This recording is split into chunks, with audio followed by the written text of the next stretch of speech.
अस्सलामु अलैकुम वरहमतुल्लाहि वबरकातुहू। बिस्मिल्लाहिर्रहमानिर्रहीम। पाप और जुल्म का त्याग और तौबा ही मुसीबत से नजात का पहला उपाय।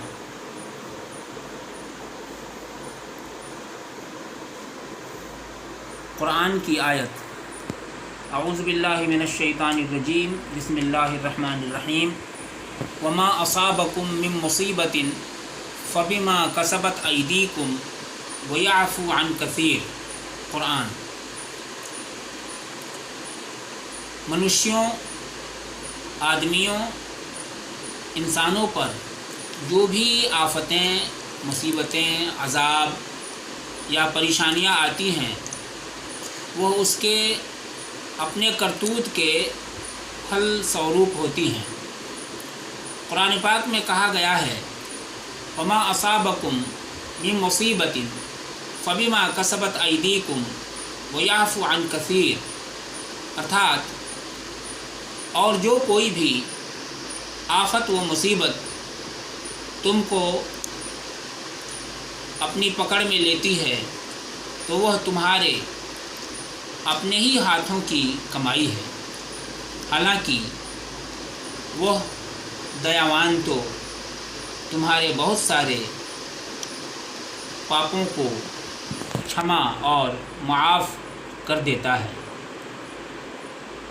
और दीगर सभी ही धर्म ग्रंथों में भी यही बात आई है कि जो कुछ मिलता है वो अपने किए का फल होता है।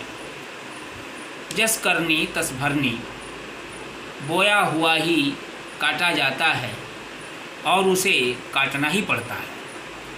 पाप अपने बाप का भी नहीं होता। किसी कवि ने कहा, जुल्म की टहनी कभी फलती नहीं, जुल्म की टहनी कभी फलती नहीं, नाव कागज़ की सदा चलती नहीं। अगर कोई बीमार होता है तो वैद्य, हकीम, डॉक्टर चेकअप करने एवं गौर फिक्र करने के बाद बताते हैं कि क्या बीमारी है और क्यों है। फिर दवा देते हैं, उसे सेवन की विधि बताते हैं, पर साथ ही साथ यह ज़रूर बताते हैं कि फ़लानी बातों और चीज़ों से बचाव, परहेज़ बहुत ज़रूरी है, विशेषकर उन बातों से जिनकी वजह से यह बीमारी और मुसीबत आई है।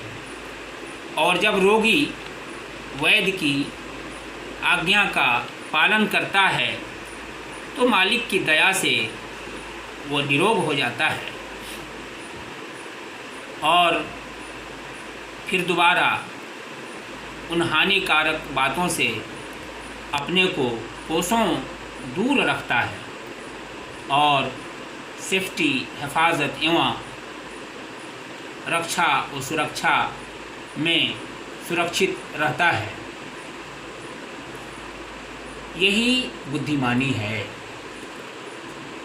आज आदमी में पाप, जुल्म, घृणा, आपस्वार्थ,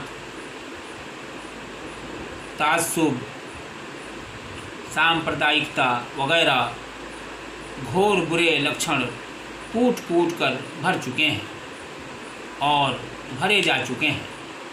आज घर घर पापी एवं जालिम हो चुका है। समाज पाप, जुल्म एवं सांप्रदायिकता पर उतारू है।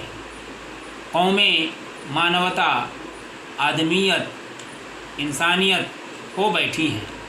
हुकूमतें आदिल, इंसाफवर की बजाय जालिम और पापी हो चुकी हैं और इनमें से हर इकाई को खुद पता है कि उसने क्या पुण्य किया है और क्या पाप किया है। इसमें किसी को इल्ज़ाम देने की ज़रूरत नहीं कि दूसरों को इल्ज़ाम देने से उसे बुरा लगता है।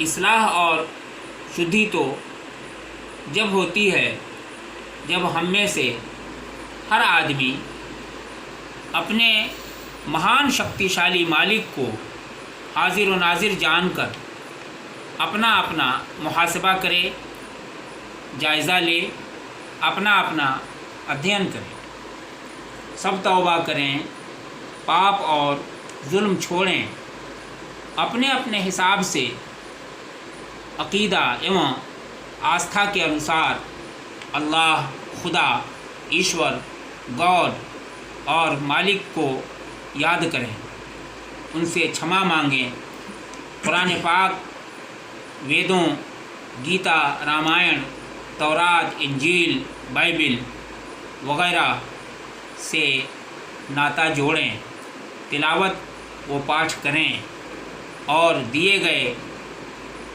आला महान आदर्शों के अनुसार सुख का जीवन व्यतीत करें और साइंटिफिक उपायों की भी कदर करें, उन्हें अपनाएं।